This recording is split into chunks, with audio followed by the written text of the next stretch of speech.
Hi everyone, this is Yana Smakula for simonsastamp.com and thank you for joining me today. In this video, I'm going to show you how to create simple stamped Christmas cards. These are great if you need to make a lot of cards quickly and don't have a lot of supplies. These are also non-bulky, so they shouldn't require any extra postage to mail them.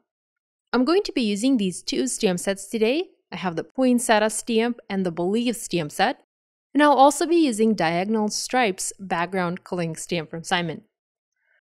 For my ink colors, I have Lipstick Red and Green Apple, along with several shades of gray. And I have Stone, Fog, Barely Beige color, and also Cobblestone. I'm going to be using my Misty Stamp Positioner today to do all of my stamping. I have several panels of white cardstock cut to 4 by 5 1/4 inches, and I'm going to begin by stamping the large Believe word and a smaller sentiment that reads, "In the Magic of Christmas," and I'm trying to position them so that I have the sentiment in the middle of my panels. I'm going to be using shades of gray ink to do my sentiment stamping, and I'll use a different color for each of my panels. I'm starting with Barely Beige, and I'm inking and stamping my image 3 times to make sure I get a perfect impression. This is a very beautiful ink color, and I can see myself using it often for background stamping, shadow stamping, and such. For all my next panels, I used other shades of gray and stamped my sentiments in Fog, Stone, and also Cobblestone colors of ink.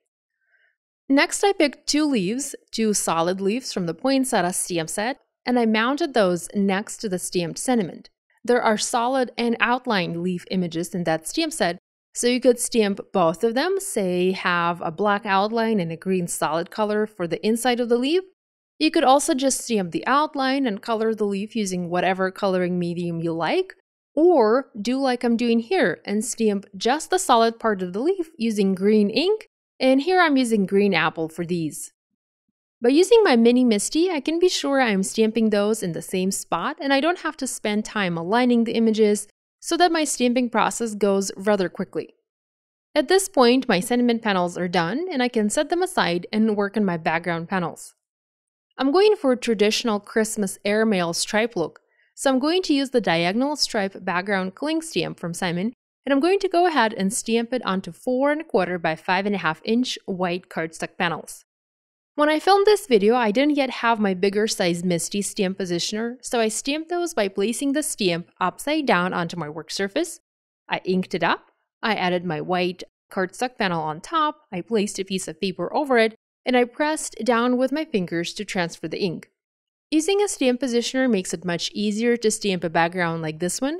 You can align it better, you can double stamp it, but if you don't have a stamp positioner, you can still use those large background stamps and stamp like I just showed you here. And in case you're wondering, since this is such a large stamp, placing cardstock panel over the stamp is easier rather than picking up the stamp and placing it over the paper. If you do the latter, you need to have a clear block that is the size of the stamp, so 6 by 6 inches. It is rather difficult to hold a clear block of that size, and I honestly always find myself dropping them and messing up my stamping. So placing the paper onto the stamp makes more sense and is easier in terms of stamping. I'm not sure if you noticed, but I messed up my white cardstock panels. I had them pre-cut to 4 by 5 1/4 and to 4 1/4 by 5 1/2 inches. And I was planning to use smaller size for the sentiments and bigger panels for the background, but I messed up about half of them in terms of size, so I used smaller panels for the backgrounds and bigger panels for the sentiments. So I had to go back and re-stamp them to be able to complete my cards. I still have the smaller diagonal stripe panels and I'll keep them for another project. Maybe I'll die cut something out of them, but I do plan to use them somehow for my cards. And the sentiment panels, I didn't have to redo those, I just trimmed them down to the proper size. By the way, you can also stamp the airmail stripe background stamp directly onto the card base and use last cardstock.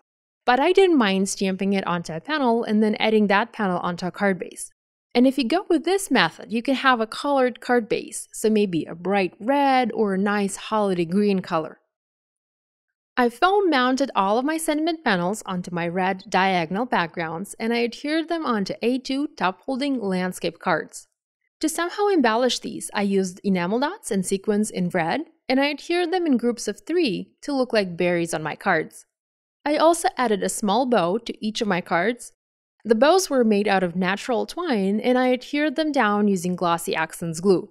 Normally, I would use multi-medium adhesive and matte finish, but I couldn't find it on my desk, so I carefully used Glossy Accents instead. Here's a closer look at these simple stamped holiday cards. I hope you like them and will give this idea a try. These are really super easy to make. You can find the list of supplies I used for this project down below. Be sure to give this video a thumbs up and to subscribe to this channel if you haven't yet done so. Thanks so much for joining me today. I'll see you next time. Bye!